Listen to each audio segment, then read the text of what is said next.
Hello you most amazing and most beautiful top 10ers, how on earth are you? I would like to thank you very much for subscribing to Most Amazing Top 10. We're going to reach 1 million soon, and when we do, I'm going to do a dance that looks a bit like this.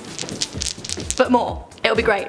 I'm Rebecca Felgate, this is Most Amazing Top 10, and we have a very good one for you today. It is the top 10 moments that ruined the movie. Now I for one love a good movie, good being the operative word. Nothing ruins Netflix and chill like a really bad part and you're just like, oh, this is a waste of time. So this top 10 is about movies that could have been good if it wasn't for, you know, that moment. Guess it kind of goes without saying, but spoiler alert. Okay, so in at number 10 we have the moment that the creatures beyond the wall are revealed in the village. Now this is the first of many films in this list that appeared very sinister, pretty good, until they had a really rubbish twist and it ruined everything. The whole premise of the village is that ye olde villagers live a peaceful life on some kind of prairie so long as they don't disturb the creatures that live beyond the borders.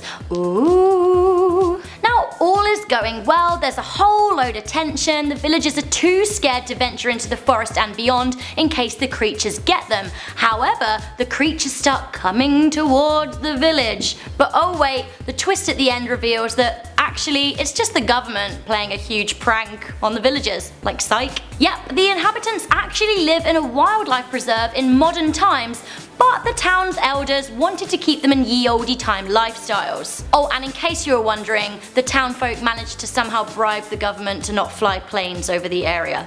Crazy. In at number 9 we have some really weird Middle Eastern comments and Sex and the City too. I'm a big fan of the whole TV series Sex and the City, I even liked the first film, and I was enjoying the second film until they made some really dubious comments about Abu Dhabi. The second that they ventured to Abu Dhabi there's a whole load of poorly scripted Middle Eastern jokes and jibes. Now the worst culprit for me is Miranda. So Miranda is built as a hotshot sassy lawyer living in New York City. This is how she's marketed throughout the whole series and the first film. She's educated, she's intelligent, she's cultured. That is until she gets to Abu Dhabi and somehow she just goes crazy. She makes a comment that says, "We're in Abu Dhabi. Abu Dhabi do." Like, why is she being Scooby-Doo? Why is she saying this? It needs to stop. The whole thing just ruined the movie for me. Oh, and don't even get me started on the bit with the burqas. I just feel this is a little racially inappropriate. A controversial one at number 8. Some of you may or may not agree, I don't know, but for me, it is the moment that Rose lets Jack die in the Titanic.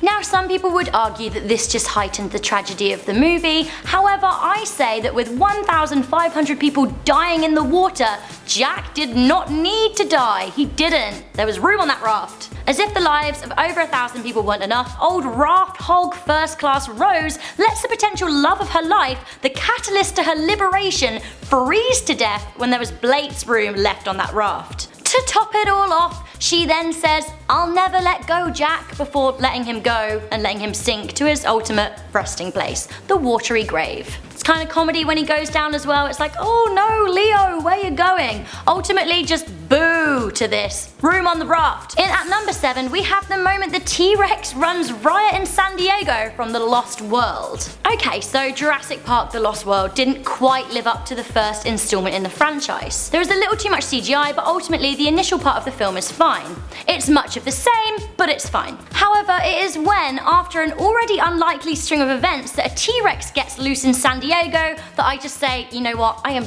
done with this movie. There's some comedy cars being crashed and flipped upside down. Also there are some women screaming. It's chaos, it's comedy, it's not good. Although I have to say I do enjoy a bit of T-Rexing on a day-to-day basis. In at number 6 we have when Bruce Willis plays himself in Ocean's 12. There's a Bruce loose about this who's Bruce Willis. When you throw a star playing themselves in a scene with a whole bunch of other stars not playing themselves, things get a bit weird. And this was absolutely the case for Ocean's 12. Ocean's 11 was very good, actually a great movie. Ocean's 12 started off pretty good, much of the same, but then what is Bruce doing here? Who invited Bruce Willis to this movie? Although I have to say it's good to see Matt Damon, Julia Roberts and George Clooney all together in this one film though. Speaking of George Clooney, in at number 5 we have George Clooney's return in Gravity. Actually overall I quite liked the film Gravity. I thought Sandra Bullock and George Clooney were very good in their roles, That is, until this happened. For me, the ultimate ruin was when George Clooney's character Matt Kowalski comes back after he had clearly died. Now, director Alfonso Cuarón decided to include a dreamlike sequence in which Stone envisages Matt coming back and helping her out. To me, this whole sequence is not in keeping with the Lone Ranger vibe of the film. It's just a bit strange. Dream sequences are hit or miss as it goes, but this one for me was a miss and kind of marred this otherwise great movie. Another return at number 4, it is when Robbie comes back in War of the Worlds. Now, director Steven Spielberg created a real moment of tension when Robbie, son of Tom Cruise's character Ray, leaves to join the US Marines to fight aliens. It is heavily implied that he is dead, there are explosions, a lot of Marines die. We actually think that Robbie is one of them. Why else the sad music? We legit think that he gave his life to kill extraterrestrials. But, oh wait, at the end, he comes back, he's not dead, it's all fine. To me, this feels like a cop-out. I think it would have been better if he'd stayed dead, the movie might have been more poignant. Another Steven Spielberg ruiner here at number 3, it's when the aliens appear in the Kingdom of the Crystal Skull. If you made it past the ridiculous nuking of the fridge scene, then you might have actually enjoyed this movie. Highlights do include Shia LaBeouf.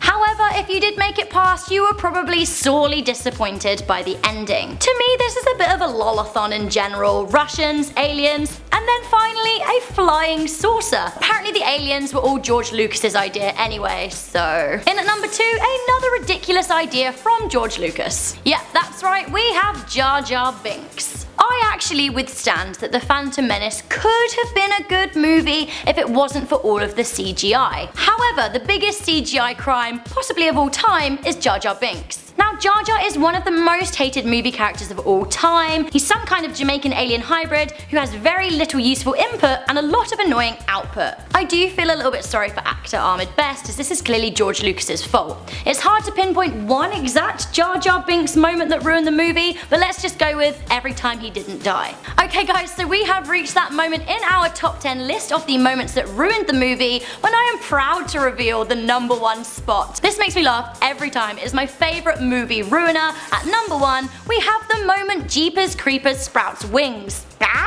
Now, I was absolutely terrified by Jeepers Creepers at the start. There was real tension being built. Ooh, who's this mystery killer? But then we finally see him. He sprouts wings, he eats hearts. He's not scary anymore. This is frankly ridiculous. So director Victor Salva did do a good job. However, why does he need wings? On a side note, Victor Salva was actually later convicted for being a sex offender, so actually probably the worst thing about this movie is him in general. Okay guys, so that was our top 10 list of the moments that ruined the movie. I'm Rebecca Felgate. Do let me know if I left anything out, pop it down in the comments section down below. Also, why not tell me your favourite movie, because I want to know a little bit more about you. You guys can follow me on Instagram so you can learn a bit more about me, and I will see you next time. Also be sure to like, share and subscribe. We're gonna reach 1 million. It's gonna be amazing. Yes.